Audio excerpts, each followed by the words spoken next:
शाम शाम हो गई। अभी तो घूमने चलो ना पापा। चलते चलते चलते चलते थक गई। कंधे पे कंधे पर बिठा लो ना पापा। अंधेरे से अंधेरे तो डर लगता। सीने से लगा लो ना पापा। मम्मी तो सो गई। आप ही सुला लो ना पापा। स्कूल तो पूरा हो गया, कॉलेज जाने दो ना पापा। पाल आज पोस के बड़ा किया। अब जुदा तो मत करो ना पापा। अब डोली में बिठा दिया। आंसू अब आंसू तो मत बहाओ ना पापा। आपकी मुस्कान अच्छी है, मुस्कुराते रहो ना पापा। इस धरती पर बोझ नहीं होती है बेटियाँ। दुनिया को समझाओ ना पापा। दुनिया को समझाओ ना पापा। छोटी सी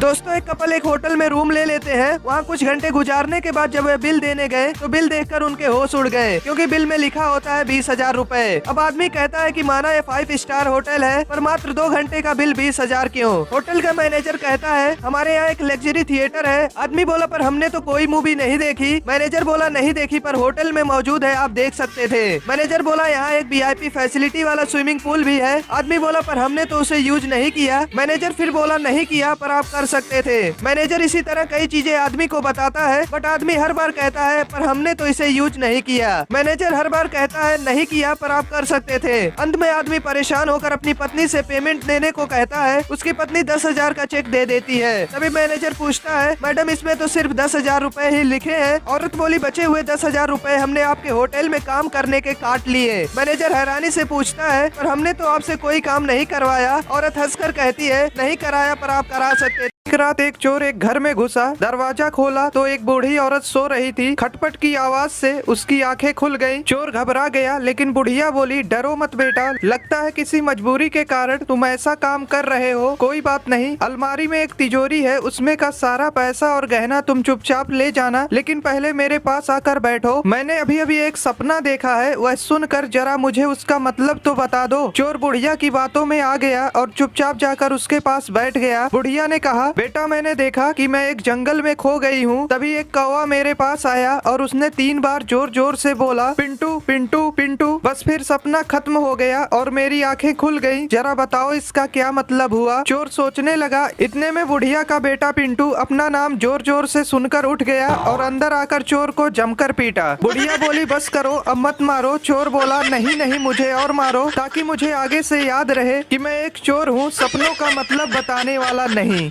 दोस्तों, एक कंपनी के बॉस ने अपने सभी कर्मचारियों को एक हॉल में बुलाया और कहा आप सभी को इस डिब्बे से एक गुब्बारा उठाना है और उस गुब्बारे पर अपना नाम लिखना है। सभी ने खुशी खुशी एक गुब्बारा उठाया और उस पर अपना नाम लिखा। बॉस ने उन सभी गुब्बारों को इकट्ठा करवा के एक कमरे में डलवा दिया। फिर बॉस ने सभी कर्मचारियों से कहा कि आपको कमरे में जाना है और अपने नाम का गुब्बारा लेना है। 40 कर्मचारी कमरे में पहुँचे, जहाँ उनके नाम वाले गुब्बारे इधर उधर फेंके थे। सब हड़बड़ी में अपने नाम का गुब्बारा खोजने में लग गए। लगभग 15 मिनट हो चुके थे, लेकिन किसी को भी अपने नाम का गुब्बारा नहीं मिला। बॉस ने उन सभी को बुलाया और कहा आप लोग फिर से उसी कमरे में जाओ और कमरे में से कोई भी गुब्बारा उठाकर गुब्बारे पर जिसका नाम लिखा है उस व्यक्ति को दे दो। इस बार कुछ ही मिनटों में सभी कर्मचारियों को अपने अपने नाम के गुब्बारे मिल गए। दोस्तों, इस खेल से बॉस अपने कर्मचारियों को यह सिखाने की कोशिश कर रहा था कि कई बार दूसरों की मदद करने से आपको आपकी समस्या का उचित समाधान मिल जाता है।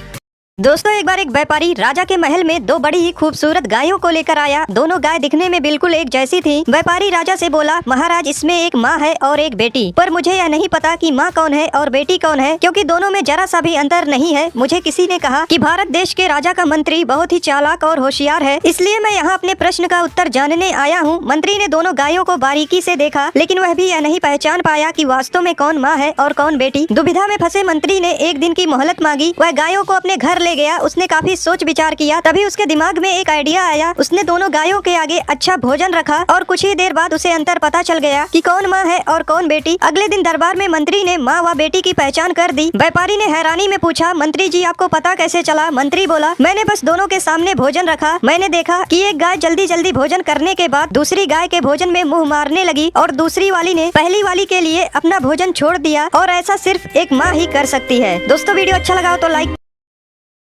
एक महिला ने तपस्या करके शिवजी को प्रसन्न कर लिया। शिवजी प्रकट हुए और बोले मांगो एक वरदान। महिला बोली, प्रभु मुझे एक नहीं 3 वरदान चाहिए। शिव जी बोले, ठीक है चलेगा, लेकिन मैं तुम्हें जो दूंगा उसका 10 गुना मैं तुम्हारी सास को दूंगा। शिव जी को लगा कि महिला आनाकानी करेगी, मगर भारतीय नारी सब पर भारी। महिला बोली, चलेगा। पहला वरदान, मुझे 1 करोड़ रुपए दे दो। शिव जी बोले, दिए, उसका 10 गुना उसकी सास को मिल गया। दूसरा वरदान, मुझे बहुत सुंदर बना दो। बना दिया, उसका 10 गुना उसकी सास सुंदर हो गई। तीसरा वरदान, मुझे एक हल्का सा हार्ट अटैक दे दो। उसकी सास को उसका 10 गुना तगड़े वाला हार्ट अटैक आया और सांस चल बसी और सारा का सारा धन बहुरानी का हो गया।